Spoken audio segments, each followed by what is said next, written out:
It's a bold move doing a Taylor Swift, because that's essentially what you've done. It is. Has she done that? Are we not first? Has she done that? Oh, yeah, she just today. Incredible. See you later, guys. Bye. Listen, thank you very much for having me on this morning.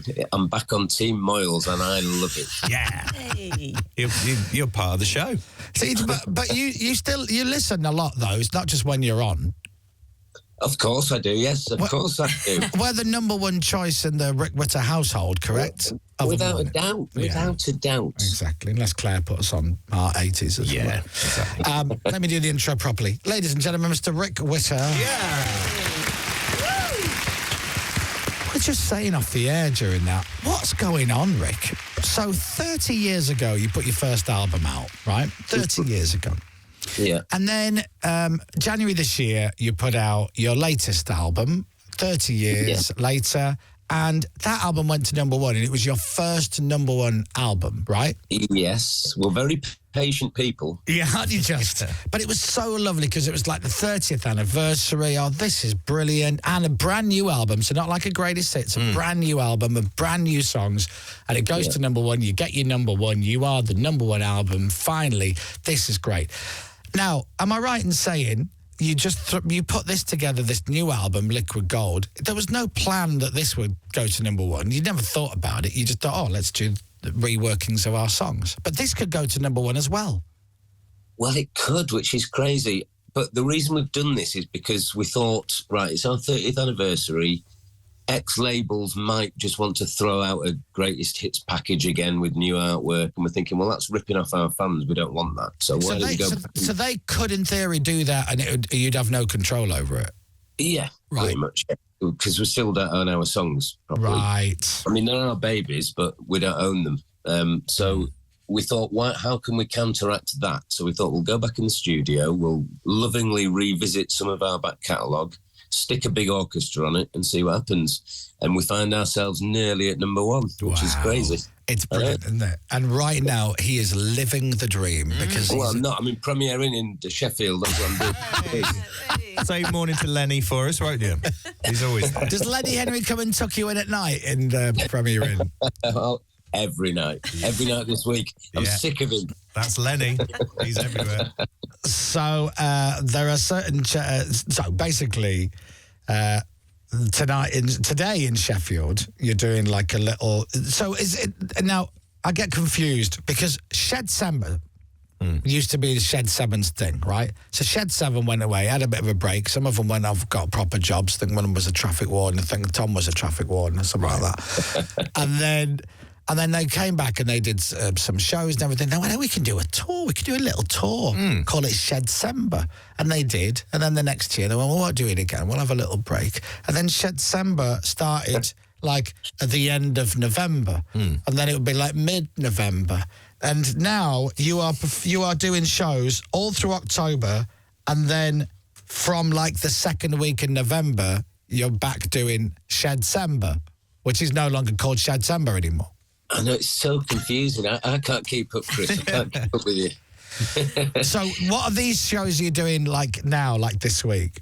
So this week we're doing a run of record shops. So basically, if you bought the album, we'll come and play some acoustic gigs in the record shop. We'll sign your vinyl. We'll say thank you very much for buying the record, which we've been doing all week. And it's been amazing seeing people and saying hello and having pictures taken. It's taking its toll because I'm 51, but it's lovely. It's amazing. You know, just being able to say thank you to people for buying our record is an amazing thing in itself. So are you playing live as well at these? You're doing... Yeah, we're doing 4 or 5 acoustic-y kind of tracks nice. on a record shop floor. So it's different, but, you know, it's like how we started. It's what we did when we first started. So it's in a weird way, the 30th year, it's all kind of starting from scratch for us again, you know, apart from maybe having another number one record, which is... Thinking about it, I had a list sent to me yesterday of acts that have had 2 number ones in one calendar year. Go on. And there's 19 of them, apparently. Wow. I can't remember all of them, but we're talking Beatles, Elvis, Queen, ABBA, Blue. Blue? Blue? There's one name that sticks out of that list. That is very, very cool, though. Amazing. 2 number 1 albums in a year. But we might actually be included in that list, which is crazy. That would be nice, though, wouldn't it? I mean, we deserve it, but it's crazy. I think, do you know what? I mean, you know, I'm a fan anyway. I do love your stuff, but I think it is well deserved. We were talking this morning, and I can't stress enough. If you're listening to this and you're like, yeah, I'm not a Shed 7 fan. I like some of their songs. I like Going for Gold. That's the tune. I like Disco Town. That's Jason Rainbow's one. I like him. And then it's one of those where maybe you need to start listening to a bit more, and then you realise, actually, I'm more of a fan than I thought I was.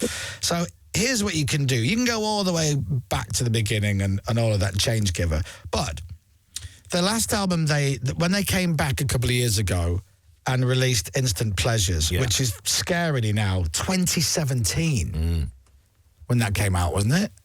Yeah, so that was our first new material in 16 years, and we were banging on about that for ages. That's so long ago now, isn't it? It's weirdly so red long ago. vinyl. And I told you, Rick sent me, he goes, right, listen, I've sent you a few tracks. This is before they put the album out. And he goes, love to know what you think. And I remember I got up early one morning, I was off, and I made myself a cup of tea, and I sat in the garden, I put my headphones in, and I lit a cigarette, and I'm like, oh, God, I hope this is good, right? Because that's it. It was, as you say, it's your first new stuff. And I will never forget hitting play and just hearing.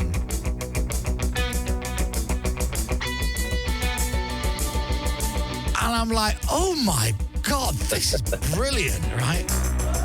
I think Instant Pleasures, like that should have been a number 1 album. The work on that, the songs on it, it's so brilliant. So anyway, so that was that. Me and all my friends raving about it. I raved about it. And then, eventually, because obviously it took them 16 years to do 1 album. Well, exactly. Yeah. So what was it? Another 6 or 7 before they finally get to the next one. Matter of Time, absolutely beautiful. And it starts like this. Let's go!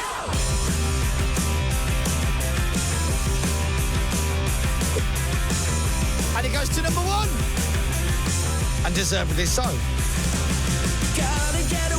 So anyway, so this new one of all your getting in before the record label screw you versions of all your new songs, this could go to number 1 as well. We've had a lot of love on the text messages from people who have got it and absolutely love it. Love it.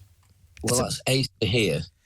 It's a bold move doing a Taylor Swift, because that's essentially what you've done. It is. Is she in the list? No, as in, let's re-record. It's Taylor's version. Has she done that? Are we not first? Has she done that? Oh, yeah, she just today. Incredible. See you later, guys. Bye. She won't make any good idea, will she? The album is called Liquid Gold. Please, if you can, buy it, right? Because that'll really help them get to number 1. 2 number 1s in a year. Incredible. Absolutely lovely. So, listen, it would be absolutely incredible. Obviously, things happen and life goes by. And as you've rightly said, Chris, 1994, our first record, nowhere near number 1 ever. So to have 2 in 1 year would be a little bit weird. But we're hardworking guys and we put our heart and soul into things. So, you know, we're absolutely loving this, because we probably took a lot for granted in the 90s. You know, we probably swanned round like Liam Gallagher thinking we were owed it. Whereas now we're older people and we're enjoying every second of this. Everything that's happening, we're taking it on board and we're absolutely loving it. And I think that's fair. I think it's very, very honest of you. But there's so many bands in a similar-ish situation and across the ranges. I mean, you look at Take That came back, and I think it's the same thing for them. They're like, do you know what? We get a second go at playing pop stars, rock stars. Yeah. It's a great, this is brilliant. And you think you do appreciate it more and arguably maybe even work harder at it with the live shows and when you're in the studios. And I think it shows with the tracks that you guys have been making the last few years, of the new stuff. Yeah, totally that. Yeah, we're absolutely loving what we're doing. And it is a kind of like a second bite, even though we're dead good at what we do. And weirdly, didn't realise in the 90s when we were doing what we were doing that it was affecting people and touching people in certain ways. You know, we were just doing what we thought was ace for us. But now with age and experience, we're realising that it's quite an important thing to people. So, you know, we're just loving it. I mean, we're playing in record stores all week. and we're seeing 300 people, you know, in aisles on a record shop floor, and they're just looking like they're having the best time possible, and that's because we're there doing what we do, and that makes me love it. You know, I just love it. I've still got a video from a good few years ago. They played the Roundhouse in London, which is a legendary venue. Yeah. And I think we stayed for drinks afterwards. If you've never been to the Roundhouse, it is exactly what it says. It's a big circular building. And then everyone has to pile out through these massive staircase, almost like a football ground. But the bar, if you're having after drinks, is upstairs. And I've got a lovely video of literally everybody piling out, and they're all singing Going for Gold. Great. And it's brilliant.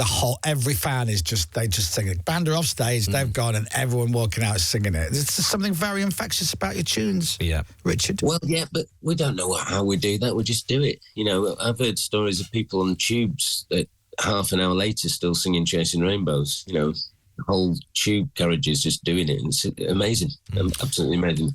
Anyway, how are you, Chris? Are you all right? Oh, yeah, I'm good. Yeah, thanks. Good. Let's spin it. How are you? Well, I'm good, but, you know, I'd really want this album to go to number 1. I really want everyone to buy it. Am I going to have to buy it rather than just stream it? I guess. Well, there's various variants you can get. We've actually just released a Museum Gardens variant, which is what we did in the summer. You can get 13 songs like a DVD, but digitally. Right. So you could see us performing a live gig, and it was a great gig actually. In our hometown in July, I think we did it. Lovely. And the vinyl, is it available on vinyl? Oh my good God, yes. Look at you. So many different versions, so many different colours. What colours have you got, Rick? I love coloured vinyl. Well, you're asking the wrong person. Green, yes. all the rainbow we've got. Really? The whole lot. That's amazing. Well, maybe almost. Yeah. If you go to shed7.com, you'll find out everything you want to know. What's that again, Rick? Shed7.com? .com, yeah. Thatband.com. Right. I will tell you, there is liquid gold. So here we go. Natural coloured double vinyl. Oh, and you get the York Museum Gardens edition as well, so you get that in there. And there's all that. Green vinyl. My favourite colour. That looks lovely, actually. Saving the planet. Very nice. You can get a cassette as well. You can get a cassette. So you can't. Cassette. You can. So liquid gold cassette. Can you really? Yes. Right, so Matter of Time, in January, that came out, and it went to number 1 in the Indies, the main chart. Yeah. I think it went to number 1 in Scotland. It went to number 1 in the vinyl. It didn't achieve number 1 in the cassette. It was the only number 1 it didn't get. Outrageous. Weirdly, I think Steps got it. Weirdly. I think. What year what are we talking about here? The 90s? January. No, January. Steps had a number 1 cassette. Well, I'm convinced it was Steps. Somebody beat us in the cassette charts. Really? We were number 2 in the cassette charts. So do us right, people. Make us number 1 in the cassettes. Absolutely. Come on. Get your tapes.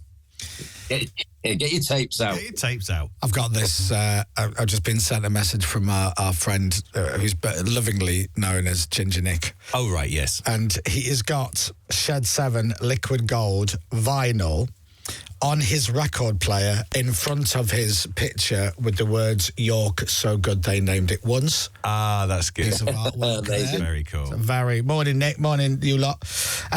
What's your favourite tracks on this new album on Liquid Gold? Well, so I like the slowest. So Ocean Pie for me is a good one. It just builds and builds. I mean, to be fair, what we've done is we've gone back and revisited songs and taken a look at them and thought, how would we have written that if we were doing it now rather than 1994 or whatever?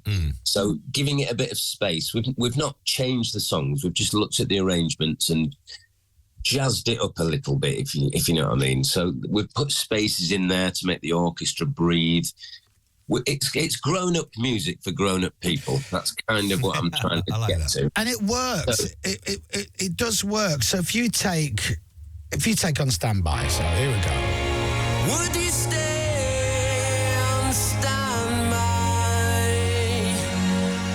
Because I need another alibi. That's brilliant. Just with the strings at the top is just lovely. It's really lovely versions.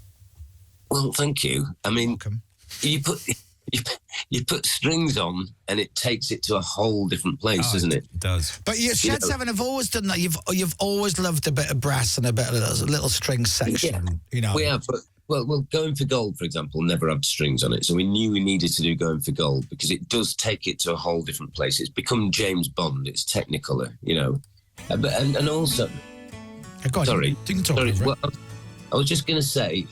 We've always been quite emotional, but we've added emotion to the emotion. I'm now getting 50-year-old men telling me that they're crying all the time because of me, which is ace. I love it. You like making men cry. You've always said this, Rick. It's the next album title. Always been 50-year-old men as well. Even when he was in his 30s. Very niche. Making the 50-year-old men cry. It's the sea or sunshine. It's a bit of a... There's like almost a Hammondy organy effect in here. You took the words right out of my mouth. No, I'm wrong. There isn't. Anyway, well, listen, everybody listening, buy it. Just buy it. Someone's texting saying, Jesus, the arse kissing is unbearable. Sorry, Jamie. But that's just the way it is. It's one of my favourite bands, and credit due. This stuff sounds amazing. So everybody listening, go and buy the vinyl if you got a record player. Buy some vinyl of Liquid Gold, the new one from Shed 7, and it could be #1, their second #1 in 30 years, and their second #1 of the year. Incredible. Which is brilliant. Well, the stats are crazy. And Jamie, have a good breakfast. Sheffield and Liverpool today. Bear Tree Records at Sheffield. All these little appearances, by the way, are sold out. So I don't know if you'll even get to see them if you just stand across the road and stare through the window. But all over the place. Sheffield, Liverpool today, Newcastle tomorrow, and then next week it's Kingston and Coventry and Edinburgh and Glasgow and Manchester and Leeds. Then the 30th anniversary proper tour kicks off in November, but good luck getting tickets. Cardiff, there are still a few tickets available. And then Halifax, a few tickets left, same with Hull. Leicester, Lincoln at the Engine Shed, I love that venue, and Bournemouth, but everywhere else in the tour is sold out. Yeah, look at it. All sold out. So definitely try and go and see them. If you can get a ticket, 100% go. Give my love to all the boys and Tom. I will do. And am I seeing you in December? Well, yeah, but I've got to move some things around. Right, okay. I've got dates in my diary, and I'm like, right, definitely. So I've got, when you play London, I'm in Hull, DJing. Right, well, I'm in Hull when you're not in Hull. Correct. When am I in Hull? I'm in Hull in November, aren't I? Yeah, and then... so you're DJing here? I'm DJing, yeah, in all. But have fingers crossed, I need to double check, but you've kindly done Leeds on a Saturday night, which is very helpful. Right, okay. We did that for you. Thank you. So I think that might be what I'll do. But listen, love to your family, love to Claire and everyone and all the guys in the band. And fingers crossed, I genuinely hope you get this second #1 with your new album, Shed 7, Liquid Gold. Thank you, mate. Thank you, guys. Thank you for having me on. And fingers crossed. Radio X.